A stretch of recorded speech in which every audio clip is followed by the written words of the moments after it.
بسم اللہ الرحمن الرحیم۔ اللہ کی رحمت کیا ہوتی ہے اور نعوذ باللہ من ذالک، اللہ اپنی پناہ عطا فرمائے۔ اللہ کی لعنت کیا ہوتی ہے، اس کو میں بھی سمجھتا ہوں اور آپ بھی سمجھیے۔ اللہ کی رحمت تو رحمت ہی ہوتی ہے، اور جو اللہ کی رحمت سے باہر ہوتا ہے وہ آلریڈی ایٹومیٹک بالکل لعنت میں ہوتا ہے۔ بس صاف اور سادی بات ہے، جو اللہ کی رحمت میں ہے وہ اللہ کی رحمت میں ہے، اور جس پر اللہ کی رحمت نہیں ہے وہ خود بخود ہی اللہ کی لعنت میں ہے۔ اللہ کی رحمت سے دوری ہی تو لعنت ہے۔ بعض لعنتیں ایسی ہوتی ہیں کہ ان لعنتوں کو ڈالنے سے آپ پر اللہ کی رحمتیں نازل ہوتی ہیں۔ جیسے آپ جانتے ہیں کہ 3 بڑی مخلوقات ہیں، ایک ملائکہ، ایک جن اور ایک انسان۔ ملائکہ سارے کے سارے ہی رحمت والے ہیں، ان سب پر اللہ کی رحمت ہے، چاہے وہ ہاروت علیہ السلام ہو، ماروت علیہ السلام ہو، جبرائیل امین علیہ السلام ہو، ملائکۃ الموت علیہ السلام ہو، حضرت اسرائیل علیہ السلام ہو، میکائیل علیہ السلام ہو، اسرافیل علیہ السلام ہو، کرامن کاتبین علیہ السلام ہو، قبر میں آنے والے منکر نکیر علیہ السلام ہو، جہنم میں ڈیوٹیاں دینے والے حضرت مالک علیہ السلام، ان کے ساتھ موجود فرشتے علیہ السلام ہو، جنت میں ڈیوٹیاں دینے والے حضرت رضوان علیہ السلام ان کے ساتھ ہوں، عرش پہ ڈیوٹی دینے والے جناب حملۃ العرش علیہ السلام علیہ مجمعین ہوں، جو بھی ملائکہ ہوں، سارے کے سارے الف سے لے کے یہ تک،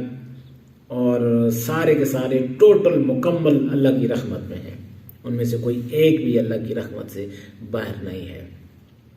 دوسری اس کے بعد کی جو مخلوق اللہ نے پیدا کی وہ جنات ہے۔ جنات میں سے سب سے بڑا لعنتی ہے شیطان مردود، اس پہ لعنت کرنا اللہ کی رحمت میں انسان کو داخل کر دیتا ہے۔ اس لیے فرمایا گیا قرآن پاک آپ اس بات کے بغیر شروع ہی نہیں کر سکتے، اعوذ باللہ، یا اللہ میں پناہ لیتا ہوں تیری پناہ میں آتا ہوں، من الشیطان، شیطان سے، خالی شیطان نہیں، من الشیطان الرجیم۔ الرجیم کہتے ہیں لعنتی کو، جس پہ لعنت کر دی گئی اللہ کی۔ تو شیطان پہ لعنت کرنے والا اللہ کی رحمت۔ دوسری مخلوق جنوں میں سے شیطان مردود پر جو لعنت کرتا ہے وہ اس لعنت کے، چونکہ اللہ نے اس پہ لعنت کی، اس نے بھی اس پہ لعنت کی، لہٰذا وہ اللہ کی رحمت میں آتا ہے۔ تیسری مخلوق کا انسان، انسانوں میں سے جو ہے وہ یزید مردود ایک ایسا ہے جس کے اوپر لعنت کرنے سے انسان اللہ کی رحمت میں آتا ہے۔ محمد رسول اللہ صلی اللہ علیہ وآلہ وسلم کی آل کو شہید کرنے والا، ان کی شہادت کا آرڈر پاس کرنے والا یزید مردود ہے، بیت اللہ پاک پہ حملہ کرنے والا یزید مردود ہے، مدینہ پاک پہ نعوذ باللہ حملہ کرنے والا، مدینہ پاک میں گھوڑے اور جانور باندھنے والا، مدینہ پاک میں اذان اور نماز پر پابندی لگانے والا یزید مردود ہے۔ تو اس پر لعنت کرنا اللہ کی رحمت میں انسان کو داخل کرتا ہے۔ شیطان پہ لعنت کرنا اس لیے اللہ کی رحمت میں داخل کرتا ہے کہ وہ اللہ کا حکم ہے کہ اس پہ لعنت کرو، اللہ کا نافرمان ہے، اور دوسرے ہیں ہمارے محمد رسول اللہ صلی اللہ علیہ وسلم۔ تو جو محمد رسول اللہ صلی اللہ علیہ وسلم کی آل کا دشمن ہے یزید مردود انسانوں میں سے، اس پہ لعنت کرنا بھی انسان کو اللہ کی رحمت میں داخل کرتا ہے۔ جو انسان بھی کسی بھی لمحے، ایک لمحے میں بھی شیطان مردود کے لیے نعوذ باللہ من ذالک رحمت کی دعا کرتا ہے تو وہ خود بخود نعوذ باللہ من ذالک دوسری لائن میں چلا جاتا ہے۔ اسی طرح اگر کوئی یزید کے لیے بھی رحمت کے الفاظ استعمال کرتا ہے تو وہ بھی پھر خود رحمت سے نکل کر لعنت کی طرف خود بخود چلا جاتا ہے۔ جیسے آپ دیکھیے ڈاکٹر ذاکر نائک صاحب کی کتنی زیادہ عزت و تکریم آج بھی ہے، دنیا میں ان کو مانا جاتا ہے، لیکن ایک وقت تھا کہ ان کا طوطی بولتا تھا، پھر ایک وقت آیا کہ انہوں نے اپنے ایک بڑے سٹیج پر، جو کہ انڈیا کی اس وقت کی انڈیا کے روپیوں کے مطابق اس وقت 3 سے 4 کروڑ کا صرف سٹیج تیار ہوتا ہے ان کا، تو اس سٹیج پہ کھڑے ہو گئے تو لاکھوں کے مجمع میں جب انہوں نے یزید مردود کے لیے نعوذ باللہ یا اللہ توبہ لعنت اللہ کے حقیقی الفاظ کی بجائے رحمہ اللہ کے غیر حقیقی الفاظ استعمال کیے تو اس وقت سے پھر وہ اس لعنت کا شکار ہو گئے جس کا خود انہوں نے اعادہ کیا۔ ان کو رجوع کرنا چاہیے اور یزید مردود پر لعنت کر دینی چاہیے، کیونکہ یزید مردود پر ممبر سے وہ لعنت کریں گے تو واپس اپنی اسی عروج کی طرف آ جائیں گے۔ اب یہاں پہ ایک سوال یہ پیدا ہوتا ہے، اگر یزید پر لعنت کرنے والا اللہ کی رحمت میں داخل ہوتا ہے تو پھر ہمارے جو اہل تشیع حضرات ہیں، ہمارے بہن بھائی ہیں، وہ تو اللہ کی سب سے بڑی رحمتوں میں ہونے چاہیے، کیونکہ وہ رات دن 24 گھنٹے جو ہیں ان کا کام ہی ہے کہ یزید پہ لعنت کرنا، لعنت یزید پہ، لعنت یزید پہ، لعنت۔ بالکل بہت اچھا لگتا ہے مجھے جب وہ یزید پہ لعنت کرتے ہیں، مجھے بہت اچھا لگتا ہے، کیونکہ میں خود یزید پہ لعنت کرتا ہوں۔ لیکن یہ رحمتیں جو یزید پہ لعنت حاصل کرنے کے بعد ان کو اللہ کی طرف سے ملتی ہیں، یہ رحمتیں جو یزید پہ لعنت کرنے کے بعد اہل تشیع حضرات کو اللہ کی طرف سے ملتی ہیں،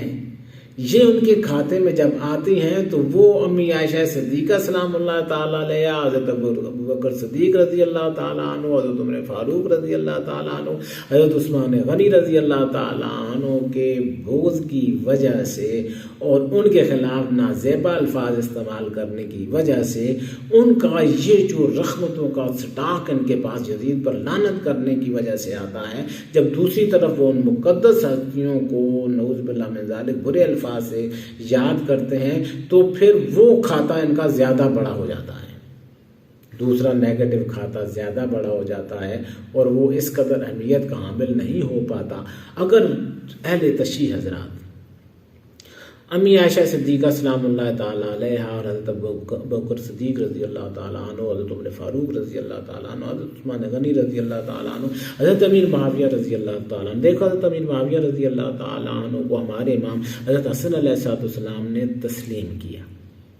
جن کو خلیفہ تسلیم کیا، وجوہات جو بھی تھی، شرائط جو بھی تھی، امام حسن علیہ السلام نے تسلیم کیا تو ہمیں تسلیم ہے۔ یزید کا امام حسین علیہ السلام نے انکار کیا تو ہمارا انکار ہے۔ تو اس لیے جب انہوں نے تسلیم کیا تو ہمیں تسلیم کر لینا چاہیے۔ اب بات یہ ہے کہ اگر ان اشخاص پر وہ اپنے دلوں سے، صرف زبانوں سے نہیں، دلوں کے اندر سے قدورت اگر نکال دیں، ام المومنین عائشہ صدیقہ رضی اللہ تعالیٰ عنہ کی، صدیق اکبر رضی اللہ تعالیٰ عنہ، عمر فاروق رضی اللہ تعالیٰ عنہ، عثمان غنی رضی اللہ تعالیٰ عنہ کی اور حضرت امیر معاویہ رضی اللہ تعالیٰ عنہ کی، تو پھر ان کے اوپر وہ رحمتیں پڑیں گی کہ اس زمین پر جس کے اوپر سورج طلوع ہوتا ہے اور اس آسمان کے نیچے اور اس زمین سے اوپر، ان سے اچھا مسلمان، ان سے اچھی مومنات عورتیں، ان سے اچھے مومن مرد کائنات کبھی نہیں دیکھے گی، کبھی نہیں دیکھے گی، دیکھ ہی نہیں سکتی۔ اگر یہ ان مقدس ہستیوں کو اپنے دلوں سے قدورت نکال کر ان کی محبت ڈال لیں، اور یہ جو ماتم ہے، عزاداری ہے، کیونکہ اہل بیت علیہ السلام کا تو ایک تقدس ہے، ایک عزت ہے، آپ ان مقدس ہستیوں کو، جو مقدس ہستیاں ہیں اور جن کی عزت اور تکریم زمین و آسمانوں میں کی جاتی ہے، آپ ان کے غم میں ننگے ہو کے عبادت کرتے ہیں، قمیصیں اتار کے چڑاؤں پہ کھڑے ہو کے تو عزاداری کرتے ہیں، تو ننگے ہو کے عبادت کرتے ہیں، یہ حیا کے خلاف ہے۔ ٹھیک ہے آپ کا جذبہ جو بھی ہے، لیکن حقیقت میں آپ کے سامنے اسلام کی اوریجنل بات رکھ رہا ہوں۔ کسی کو سمجھ آئے گی تو اپنا ہی فائدہ ہے اس کا، اگر اس کی سمجھ میں نہیں آئے گی تو اس کا اپنا نصیب ہے۔ اللہ پاک مجھے اور آپ کو عمل کی توفیق عطا فرمائے۔ تو جنوں میں سے شیطان مردود پہ لعنت کیجیے لازمی، اور انسانوں میں سے یزید مردود پر لعنت کیجیے دل سے بھی اور زبان سے بھی۔ انشاءاللہ آپ اللہ کی رحمت میں داخل ہو جائیں گے، اور جن کو اللہ نے اپنی رحمت میں داخل کیا ہوا ہے، امی عائشہ صدیقہ رضی اللہ تعالیٰ عنہ سلام اللہ تعالیٰ علیہ، ابوبکر صدیق رضی اللہ تعالیٰ عنہ، عمر فاروق رضی اللہ تعالیٰ عنہ، عثمان غنی رضی اللہ تعالیٰ عنہ، عشرہ مبشرہ میں سے ہیں، ان پر رحمت کی دعا کیجیے۔ ابھی معاویہ رضی اللہ تعالیٰ عنہ کو اگر آپ مجرم سمجھتے ہیں تو ان کی مغفرت کی دعا کیجیے، یا اللہ انہیں معاف کر دے۔ لیکن یزید مردود کے لیے سوائے لعنت کے کچھ بھی نہیں، شیطان مردود کے لیے سوائے لعنت کے کچھ بھی نہیں۔ اور اگر کسی کے بارے میں آپ کے دل میں ڈاؤٹ ہے، سمجھتے ہیں آپ کے وہ گنہگار ہیں، تو ان کی معافی کی درخواست اللہ پاک سے کیجیے، اور اپنے دلوں میں ان کے لیے اچھا ظن رکھیے۔ انشاءاللہ آپ کامیاب رہیں گے اس جہان میں بھی اور آنے والے اوریجنل اور اصل جہان میں بھی۔ السلام علیکم ورحمۃ اللہ۔